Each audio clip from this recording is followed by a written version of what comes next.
Hello बच्चों, आप लोग पढ़ रहे थे केमिस्ट्री सब्जेक्ट के second chapter is matter around us pure को। और इस चैप्टर से आप लोगों ने यह समझा था या जाना था कि किस प्रकार से हम लोग मैटर को क्लासिफाई कर सकते हैं, उसका बेस क्या होता है। और उसके बाद आप लोगों ने यह समझा कि प्योर और इम्प्योर सब्सटेंसेस जो होते हैं उनको भी हम लोग आगे कैसे क्लासिफाई करेंगे, उसका बेस क्या होगा, कौन से ऐसे प्रॉपर्टीज होंगे जिनके बेसिस पर हम उन्हें क्लासिफाई करेंगे। साथ ही आप लोगों ने यह भी समझा कि अगर हम एलिमेंट को क्लासिफाई करते हैं, मतलब प्योर सब्सटेंस को तो आपने क्लासिफाई कर ही दिया था एलिमेंट और कंपाउंड में, फिर आपने एलिमेंट को भी क्लासिफाई कर दिया। तब आपने यह समझा कि एलिमेंट को अगर हम क्लासिफाई कर रहे हैं मेटल में और नॉन मेटल्स में और मेटालॉइड्स में अगर, तो वहां पर उनके बीच में डिफरेंस क्या होता है। और तब आपने लास्ट वीडियो में देखा था मेजर डिफरेंसेस किनके बीच में, मेटल्स और नॉन मेटल्स के बीच में। इसके बाद हम लोग आज जो टॉपिक शुरू करने वाले हैं वह टॉपिक है कंपाउंड और मिक्सचर। यानी कि आज का वीडियो जो है यह पूरी तरह से फोकस्ड है, पूरी तरह से बेस्ड है, आधारित है दो नए टॉपिक्स के ऊपर, जिसमें एक टॉपिक है जिसे हम लोग जानते हैं कंपाउंड के नाम से और दूसरा जो है उसे हम लोग जानते हैं मिक्सचर के नाम से। तो चलिए शुरू करते हैं और आज हम लोग समझने का प्रयास करते हैं कि कंपाउंड क्या होता है और मिक्सचर क्या होता है। कंपाउंड को हम लोग प्योर सब्सटेंस की कैटेगरी में क्यों रखते हैं और मिक्सचर जो होता है ना उसे हम लोग इम्प्योर कैटेगरी में क्यों रखते हैं, इसके पीछे का क्या कारण होता है। और जब आप दोनों टॉपिक खत्म कर लीजिएगा तब आप दोनों के बीच के डिफरेंसेज को कर सकते हैं कि कंपाउंड को हम मिक्सचर से कैसे डिफरेंशिएट कर पाएंगे। यहाँ पर यह ध्यान देना है कि अगर कंपाउंड को आप अगर मिक्सचर से डिफरेंशिएट करना चाहते हैं तब वहाँ पर इस बात पर ध्यान देना है कि आप डिफरेंस कीजिए उसका जो कैरेक्टरिस्टिक्स जो होता है ना, उसका जो अपना प्रॉपर्टी जो होता है ना उसके आधार पर कीजिए, तब डिफरेंस करने में आपको आसानी होगा। और जितने भी बढ़िया प्रॉपर्टीज होते हैं उनको आप शुरू में वहाँ पर ले लीजिए, और जो थोड़ा सा जो कर सकते हैं ना उतना ज़्यादा मेजर या जो उतना ज़्यादा जो होता है इंपॉर्टेंट प्रॉपर्टी नहीं होता उसको आप फिर बाद में भी कंसिडर कर सकते हैं। ठीक है, वहाँ पर लेकर आप चल सकते हैं उसके साथ में लिखते हुए। तो आज का टॉपिक जो था आपका सबसे पहला है कंपाउंड, हम उसे शुरू करते हैं। सबसे पहले कंपाउंड होता क्या है, कंपाउंड हम किसे कहेंगे, कंपाउंड का डेफिनेशन क्या हो सकता है। तो हम इसको कहेंगे कि a compound is a substance which made up of two or more elements chemically combined in a fixed proportion of mass. ठीक है, कंपाउंड जो है एक सब्सटेंस होता है, या आप ऐसे भी कह सकते हैं कि कंपाउंड जो है एक तरह का प्योर सब्सटेंस होता है जो बना होता है which made up of two or more elements, जो दो या दो से ज्यादा एलिमेंट से बना होता है। ठीक है ना, यानी दो या दो से ज्यादा एलिमेंट के आपस में मिलने से जिस सब्सटेंस का फॉर्मेशन होता है उसको हम लोग कंपाउंड कहते हैं। लेकिन यहाँ कंडीशन अप्लीकेबल है। कंडीशन क्या अप्लीकेबल है कि वो एलिमेंट्स जो होते हैं एक दूसरे के साथ जुड़ेगा तो केमिकली, यानी उनके बीच में केमिकली कॉम्बिनेशन होगा, केमिकली बॉन्डिंग होगा उनके बीच में। ठीक है ना, फिजिकल वाली बात मत समझिएगा कि चीनी ले लिए एक चम्मच हम, और दूसरा जो है चम्मच में हम पानी ले लिया, दूसरा चम्मच में हम मिट्टी ले ली, उसको आपस में मिक्स कर दिया, बोल दिया कि कंपाउंड बन गया। नहीं, गलत है। ठीक है ना, यहाँ पर केमिकली कॉम्बाइन होगा, जुड़ेगा। और जुड़ते समय एक और कंडीशन क्या है, in a fixed proportion of mass. ठीक है ना, यहाँ पर प्रोपोर्शन ऑफ मास जो होता है फिक्स्ड रहेगा दोनों का आपस में जुड़ते समय, यानी कि ए और बी दो एलिमेंट्स हैं, दोनों अगर आपस में जुड़ के एक सी कंपाउंड का फॉर्मेशन कर रहा है तो वो दोनों केमिकली जुड़ेगा, एक दूसरे से कंबाइंड होगा। और वहां पर हम देखेंगे कि प्रोपोर्शन ऑफ मास जो है फिक्स होगा उनका, तो ध्यान रखिएगा हमेशा। तो कंपाउंड का डेफिनेशन आप इस तरह से कर सकते हैं। अब सवाल यह खड़ा होता है कि कंपाउंड जो है उसे तो हमने डिफाइन कर दिया, कंपाउंड्स को तो हम डिफाइन कर चुके हैं, लेकिन अब अगर हमसे पूछा जाता है कि जो कंपाउंड्स जो होते हैं इनके पास में किस तरह का प्रॉपर्टी होता है ना, यानी कि what are the properties of compound on which they can identify, ऐसे क्या प्रॉपर्टीज है कंपाउंड के जिसके बेसिस पर हम उनको आइडेंटिफाई कर सकते हैं, उनका पहचान कर सकते हैं, वह प्रॉपर्टीज क्या होंगे। तो अब हम बात करते हैं कुछ प्रॉपर्टीज की जो किससे जुड़ा हुआ है, कंपाउंड से जुड़ा हुआ है।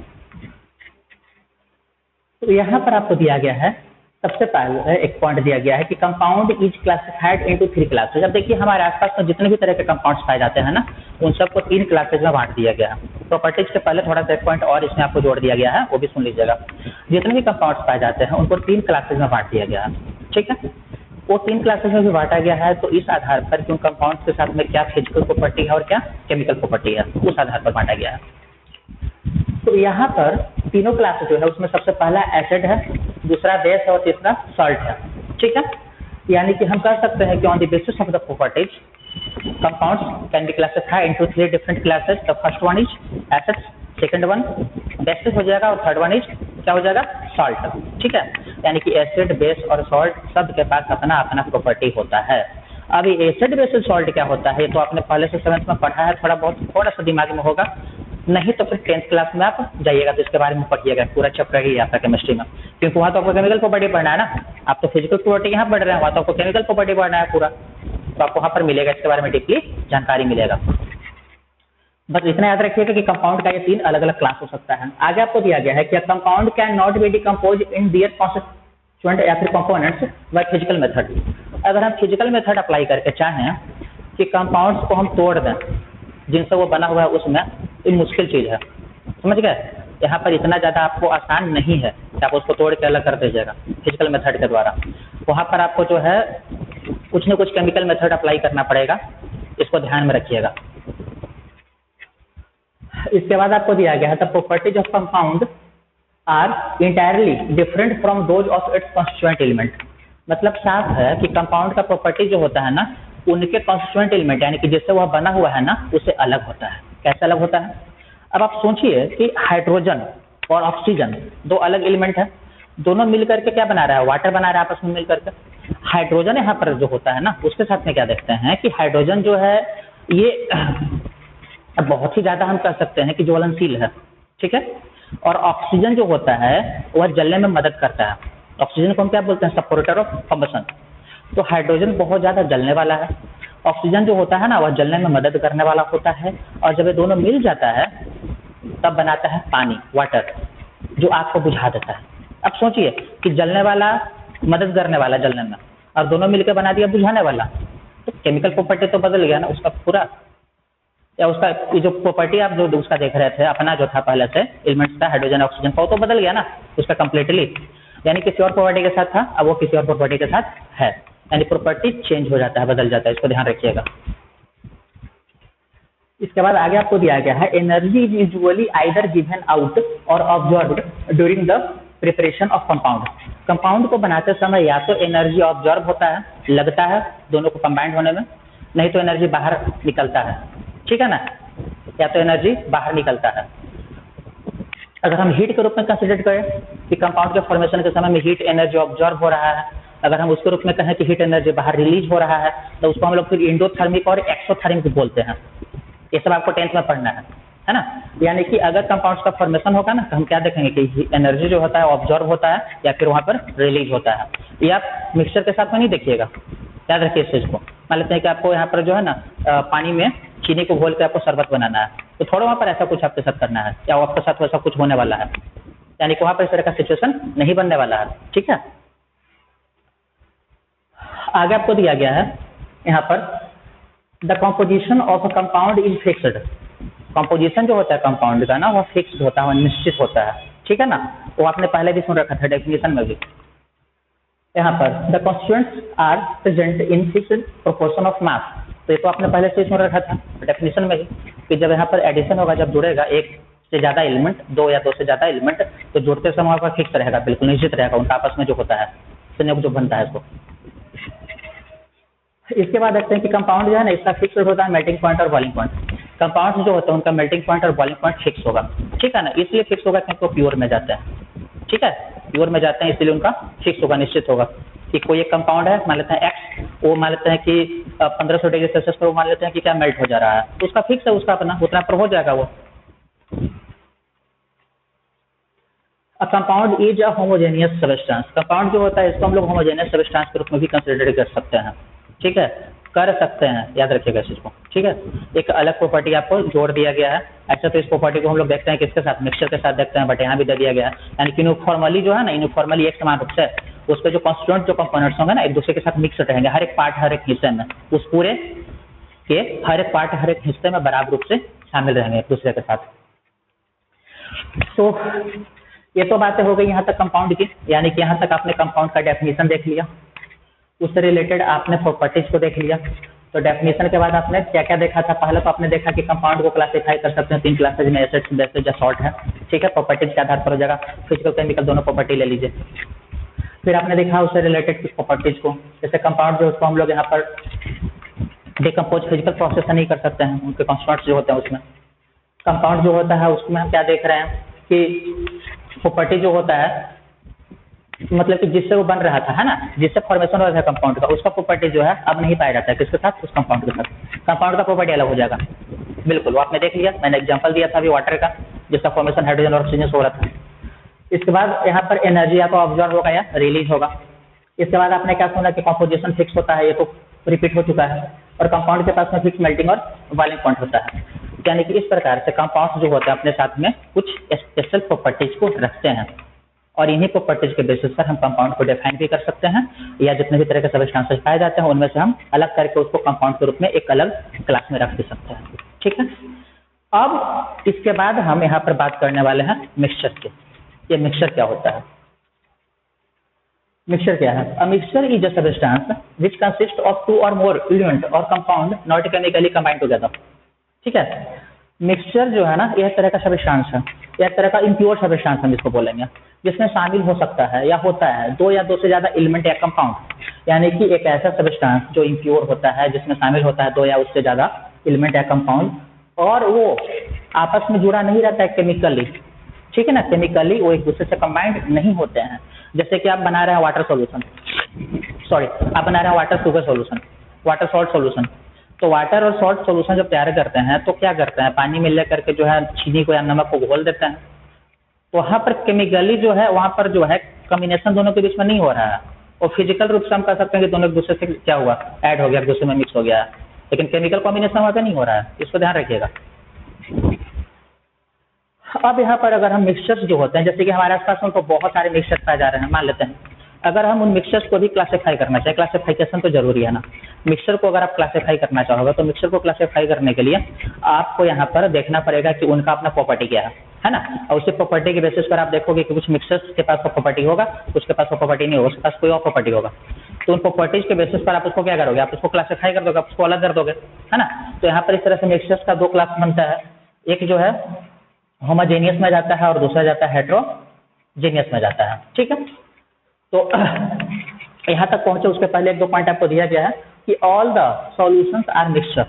ठीक है, आपको दिया गया है बहुत ही इंपॉर्टेंट पॉइंट कि जितने भी तरह के सॉल्यूशंस होते हैं ना वो सब मिक्सचर है। दुनिया में जितने तरह का सॉल्यूशन है सब मिक्सचर है। ठीक है, और यहाँ पर एक और आता है एल्वाइज, एल्वाय उसको मिश्र धातु बोलते हैं, वो भी मिक्सचर ही है।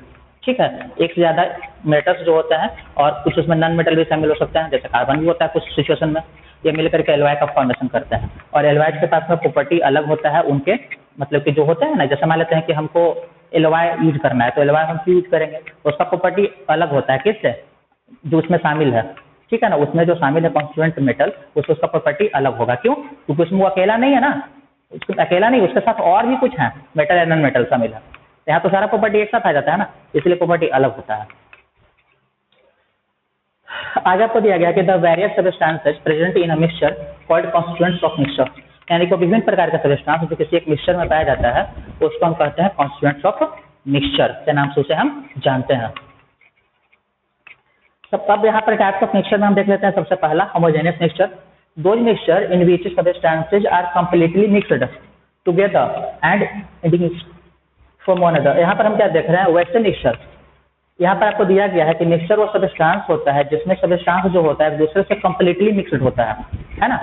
यानी कि एक ऐसा मिक्सचर जो दो या दो से ज्यादा तरह के पदार्थों से बना हुआ है, उनके पदार्थ एक दूसरे के साथ में कंप्लीटली मिक्स्ड हो, यूनिफॉर्मली अगर एक दूसरे के साथ मिले हुए हो पूरी तरह से जो है, तब उनको हम लोग यहाँ पर होमोजेनियस के रूप में कहते हैं। यानी कि उनको अलग करना आसान नहीं होता है।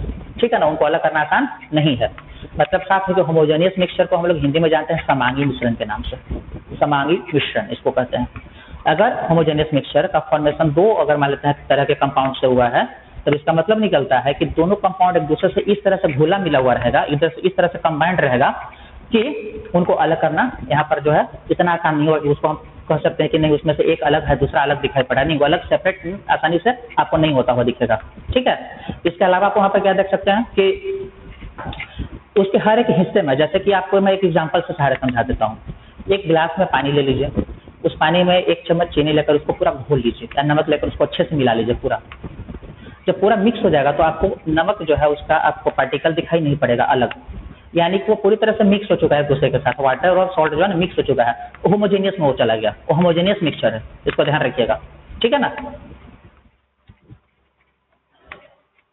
इसके बाद दूसरा है heterogeneous mixture, those mixture in which the substances are remain separate. Heterogeneous mixture homogeneous का उल्टा होता है, वहां पर हम क्या देख रहे थे कि जिससे बना हुआ था वो सेपरेट नहीं था, यहाँ पर सेपरेट होगा, है ना। आपको दिया गया है वैसा मिक्सचर या वही मिक्सचर जिसमें सबस्टेंस जो होता है एक दूसरे से सेपरेट के रूप में आपको एग्जिस्ट कर रहा हो, यानी कि उसको हम यहाँ पर जो है कह सकते हैं कि डिस्टिंग्विश उसमें हम कर सकते हैं एक दूसरे से। तो हेटेरोजेनियस मिक्सचर जो होता है अलग हो गया, जैसे कि अगर आप सवाल को चाहिएगा कि वाटर में हम लेकर उसको डिजोल्व कर लें, नहीं हो पाएगा। आप अगर इसको कंपेयर करोगे सॉल्ट वाटर वाला सॉल्यूशन के साथ तो कभी पॉसिबल नहीं है ना। आप यहाँ पर उसको देख सकते हैं कि सॉल्ट के पार्टिकल जो है ना, सॉल्ट में जो शामिल जो है कॉन्स्टिट्यूएंट जो है ना, वो सब अलग अलग आपको वहाँ पर दिखाई पड़ जाएगा, तो हेटेरोजेनियस में जाएगा, इसको याद रखिएगा, ठीक है। यानी कि होमोजेनियस और हेटेरोजेनियस के बीच में डिफरेंस होता है, इसको ध्यान रखें। अब नेक्स्ट वीडियो आपका, ये वीडियो में जो भी टॉपिक आज मिलने वाला था वो सब हो चुका है कंप्लीट। अब नेक्स्ट वीडियो आपका जो रहेगा ना, उसमें आपको मिलेगा समझने के लिए कि मिक्सचर्स जो होता है ना होमोजेनियस और हेटेरोजेनियस, उसको हम आगे कैसे यहाँ पर जो है डीपली उसको स्टडी करेंगे, जैसे कि ट्रू सॉल्यूशन क्या होता है या सॉल्यूशन किसे कहते हैं। इसके बाद आप सुनिएगा कलर्स के बारे में और सस्पेंशन के बारे में, क्योंकि अगर आप हेटेरोजेनियस पढ़ रहे थे आप उनके प्रॉपर्टीज के बारे में पढ़ोगे और फिर आप उनके बेसिस पर, उन प्रॉपर्टीज के बेसिस पर आप उनमें डिफरेंस भी कर सकते हैं, उनको डिफरेंशिएट भी कर सकते हैं। तो आज का जो आपका जो वीडियो था उसे मैं इसी टॉपिक पर खत्म कर रहा हूँ। अब नेक्स्ट टॉपिक में हम लोग नेक्स्ट वीडियो में उन सारे टॉपिक्स के ऊपर बात करेंगे।